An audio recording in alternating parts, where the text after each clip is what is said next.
In the year 2025, is it still possible to be a centrist while supporting President Trump? It's a good question. You can pretty much call yourself anything. Let's face it. You can say you're a Republican but be left-wing on every issue. You can say you're a Democrat but be right-wing on every issue. And your party identification is your party identification. It won't change. Look at Joe Manchin, Kyrsten Sinema. They called themselves Democrats, but they were pretty staunch right-wingers, or at a very minimum center-right. So can you claim to be a centrist while supporting Trump? Unfortunately, I do have to admit that you can be a centrist and support Trump. You can call yourself a centrist and support Trump. And the reason I say it's unfortunate is because we know of all too many examples of this. We know of people like Tim Pool, who has recently called himself a centrist, although lately he's starting to admit he's more conservative. People like Joe Rogan. Now, Joe Rogan, of course, he doesn't seem to be big into self-labeling. He has traditionally called himself progressive, and he's had good reasons for that, actually.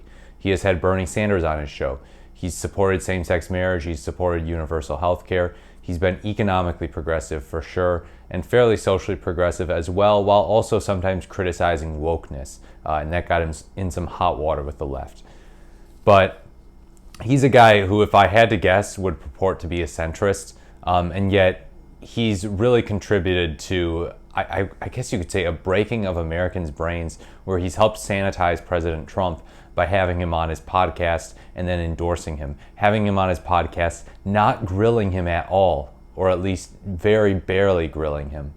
Just really, really sucking up to this powerful man in the Republican Party, this far-right candidate.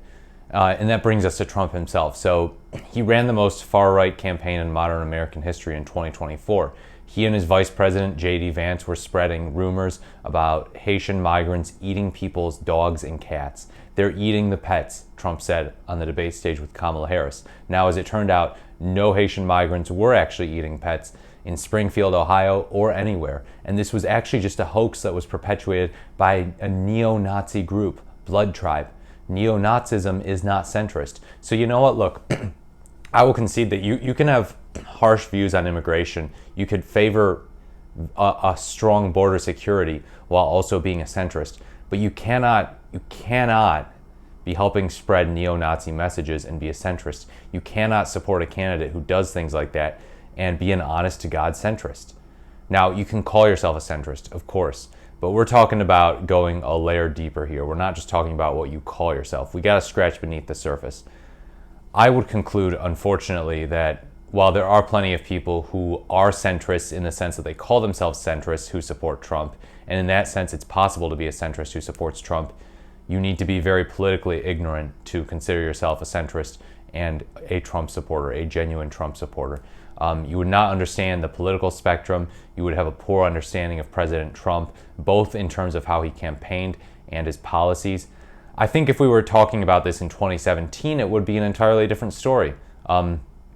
2018 as well. I mean, Trump in 2018 signed the First Step Act, which he got some credit from progressives for helping reduce sort of the punitive nature of the criminal justice system, a pro-rehabilitation bill that Republicans supported, that Democrats supported. And that's why they call it the First Step Act. It was not a dramatic overhaul of the criminal justice system, but it was something that no progressive I have ever seen has taken issue with, and it has only been given praise from progressives. So he was more moderate in 2017, 2018. So you could say that, hey, you can call yourself a centrist. You can actually be a centrist and support Trump. 2019, 2020 rolls around and the election denialism starts hitting strong. This is just dictatorial nonsense. This is stuff that fascists and authoritarians do. They refuse to admit that they lost an election. They plant the seeds of doubt and say, if I lose, it's because of rigging. There's going to be fraud. Let me just tell you, unless I win. And lo and behold, he loses by 7 million votes and still claims that there was rigging. And now he's just gone off the deep end. He has talked about terminating the Constitution. What part of centrism jives with the idea of terminating the Constitution? He wants to terminate it for terrible reasons too, by the way. Not that there are really that many good reasons, but he wants to terminate it, he said, because basically he thinks there was fraud committed against him, and there was no fraud. The courts have adjudicated that there was no fraud whatsoever in the 2020 election. but Trump says there was, and it's a basis for throwing out all rules and regulations of the US Constitution.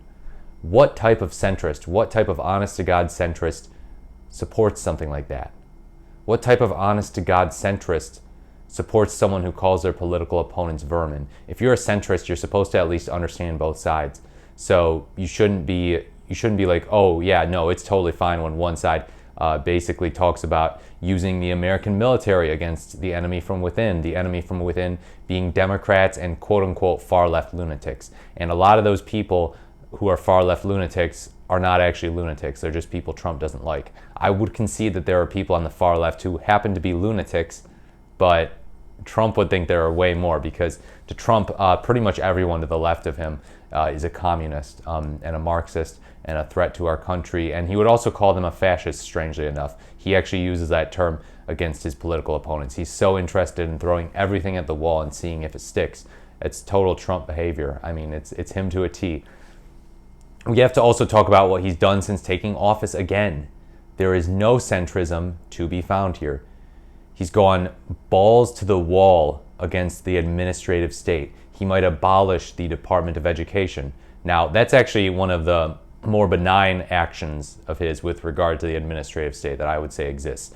I would say the more extreme actions would be putting Elon Musk in the Treasury, Elon Musk going and dismantling the Consumer Financial Protection Bureau, an administrative agency, by the way, which helps out defrauded Americans. So it's just like, yeah, no, sorry, losers. We got to shrink the federal government. We're so obsessed with that. And I'm not even going to get into Elon Musk's motivations for doing this. We all know it's just corruption. It's just to get more money. But suppose you're someone who is ideologically a centrist. You've got to be at least somewhat turned off by that. But you know what? Let's say that you're someone you're a centrist because you are very fiscally conservative. You want to shrink the size of government, the size of the federal government, but you're progressive on social issues. I've got bad news for you. Donald Trump is not your ally. He's given plenty of progressive social issue commentary that we all know about in the past. I mean, he was saying Caitlyn Jenner should be allowed to go into whatever bathroom she wants at his Trump hotel. He said that certain abortion restrictions in certain states go too far. He said he does not support a national abortion ban. But if you actually look at his policies, he's going after DEI. He's going after transgender rights. I mean, it's just dark. Like, the guy is really kowtowing to the far right in the party. And he gave a little comment in his inauguration where he said it will from now on be the policy of the U.S. government that there are only two genders. Well, thank you. Why didn't someone think of this before? And you had people who are far right on social issues like Chaya Raichik, Libs of TikTok. They're the same person, by the way. Matt Walsh, Michael Knowles giving him credit for that, being like, yeah, standing up for science. Yeah, he's so cool. Yeah, this is so edgy. We need the President of the United States to say this.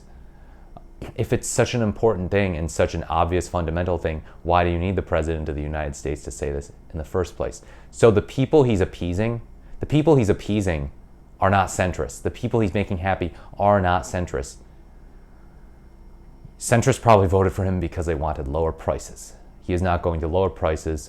He's going to put tariffs on that will increase inflation, that will raise prices. He has admitted such that Americans will feel pain as a result of his tariffs. He doesn't care.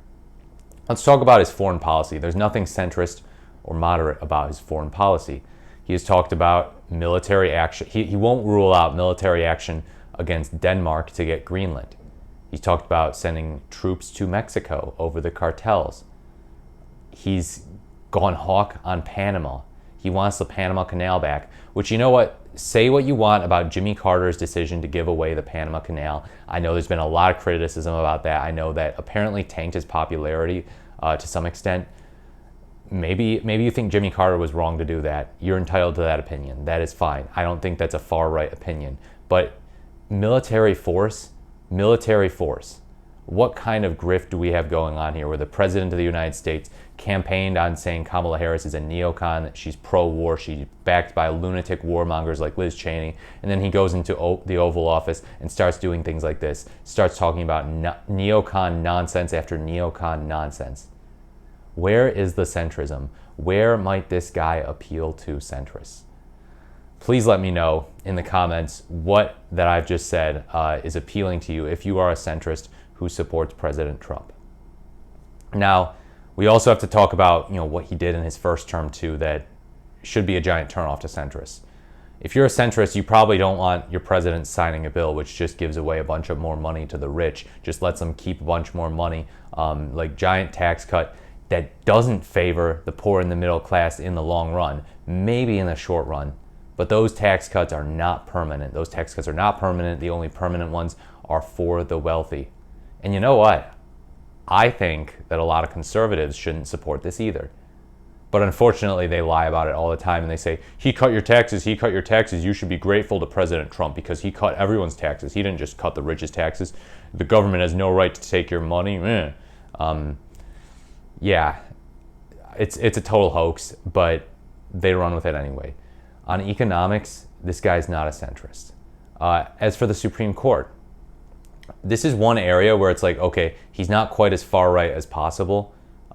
He didn't appoint anyone as right-wing as Clarence Thomas or Samuel Alito, which interestingly, those guys were appointed by the Bushes, and the Bushes are almost unanimously seen as more moderate than Trump.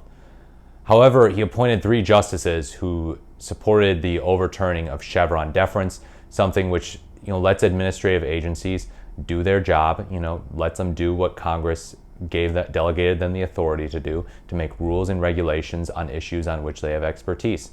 And these judges went and said, no, actually, this is wrong. This is unconstitutional. It's invalid under the Administrative Procedure Act.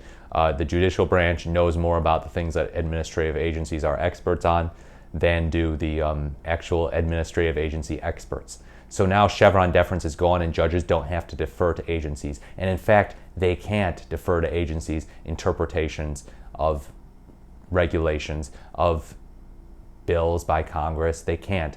So yeah, it's rough. It's rough on the administrative agency front with Trump. On a similar note, it's rough on the environmental front.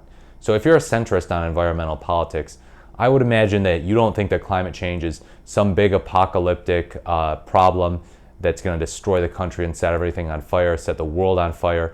But at the same time, you think it's an issue. Most Americans think that climate change is a problem. So, and I'm just spitballing here, just imagining what a centrist might think. Trump has previously said climate change is a Chinese hoax. J.D. Vance, in the 2024 VP debate, referred to climate science as weird science. This is kind of off-putting if you're actually concerned about climate change one iota. I have to wonder how many people who voted for Trump actually are concerned about climate change. But Trump is going to deregulate the EPA. He has appointed Lee Zeldin, some schmuck from New York who just hates the government and wants to deregulate the EPA. Previously, he, I think, had someone who was even worse in his first term, Scott Pruitt, a total deregulated nut job, just a guy who was like, yeah, no, the EPA shouldn't do its job. And yeah, it's all in pursuit of this drill baby drill energy thing. They don't care about the planet at all.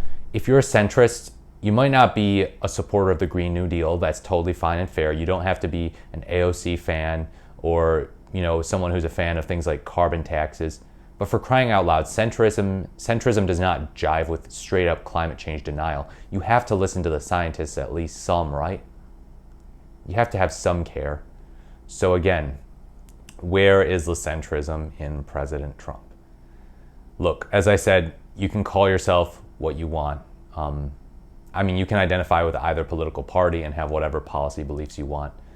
But if you call yourself a centrist and you support Trump, I'm going to have some questions for you. I'm going to have some questions about how well you know policy, how well you know history, how well you know President Trump's record, how well you understand centrism in the political spectrum. Because I happen to agree with a lot of progressives who say that the Overton window in America has shifted pretty far right.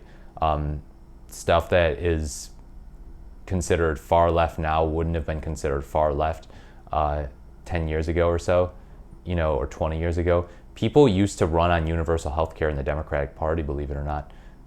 FDR, Harry Truman, Bill Clinton tried to do universal health care. Hillary Clinton was involved in that in 1994, I think. It fell apart, but Bill Clinton tried to do that. Obama never tried to do universal health care. He did the Affordable Care Act and considered the public option. And yeah, it gave us something, but not universal health care. Jimmy Carter actually was a supporter of it. JFK was a supporter of it. Where have the advocates for universal health care gone within the Democratic Party? I mean, there's people like Bernie Sanders, but that's about it. Bernie Sanders, AOC. So realistically, if you're someone who believes in a lot of progressive stuff in the United States, you actually are going to be more of a centrist. And if you believe in this progressive stuff, you can't support Trump because he's against all those things, almost all of those things. Like, you have no plausible deniability here. You can't genuinely claim to know about policy, claim to be a centrist, and support Trump. One of those three beliefs cannot be possible. One of those things. Now, I know that politics makes for strange bedfellows. You can be a centrist and hate Kamala Harris, by the way. That's totally fair. Look, you're entitled to your opinion. But I happen to believe that there was a centrist running in 2024, and her name was Kamala Harris. That was her. She moderated a lot. She talked about, on economic issues, she did not talk about total universal health care and things like that, but she talked about stopping price gouging. She didn't talk about tariffs, for sure. She talked about actually being like, no, corporations, you need to stop raising prices so high. Stop that. To lower prices. Isn't it just amazing that you can do that? It's simple. She talked about how she owned a gun. You know, that does not sound like she's pandering to the far left whatsoever. The far left doesn't like guns, usually. Some of them believe you should be armed because they're concerned about military conflicts or whatever. But she talked about being tough on the border, actually. She talked about being tough on crime. She wasn't going out and saying, yeah, defund the police, ACAB. She didn't say any of that. She moderated a lot in the 2024 election. Now, you can say you don't believe it's genuine, but you have to admit it's how she was running.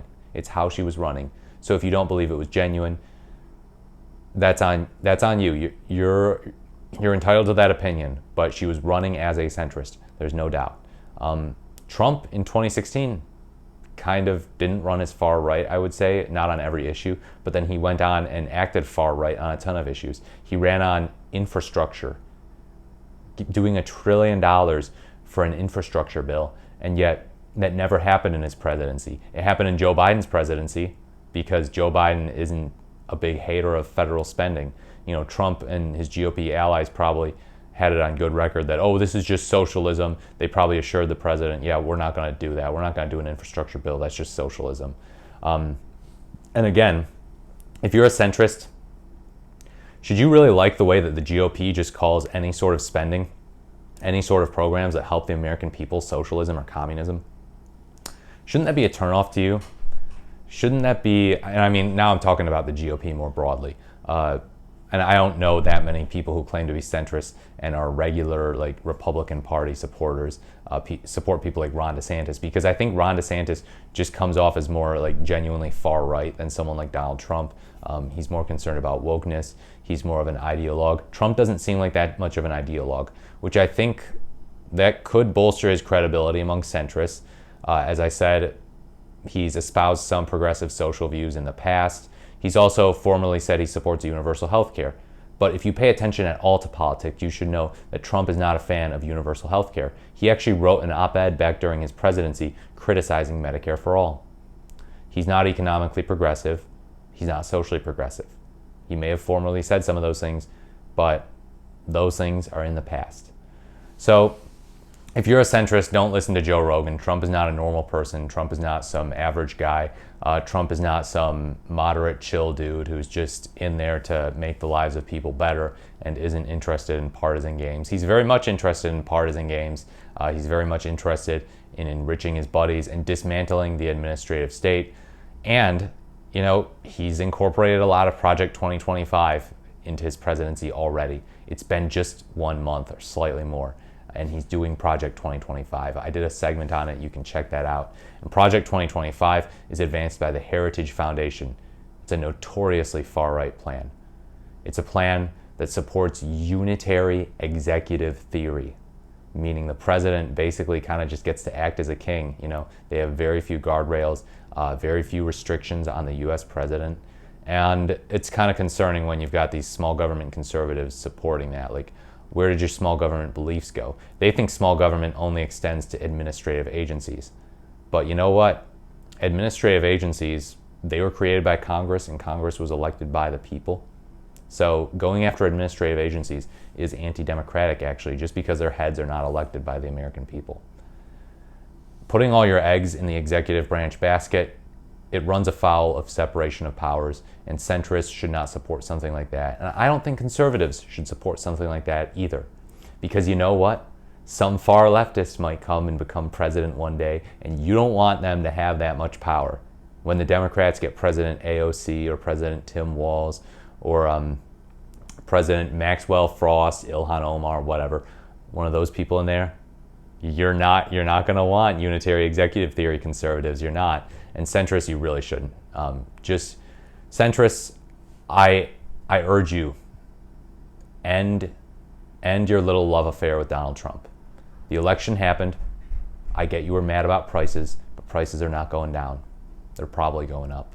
They're probably going up, and Trump is also going to usher in a far-right agenda on economic issues. He's already starting to do that, and a far-right agenda on social issues, and a disastrous, on most areas, foreign policy. Very few bright spots in this presidency, I'm sorry to say, especially for centrists, especially for anyone who's not far-right. So yeah, let me know what you think in the comments below. Is it possible to be a centrist and support Trump? As always, please like, comment, or subscribe to the channel. Thank you so much for watching. This has been the Morris, the Merrier, and I look forward to speaking to you in my next video.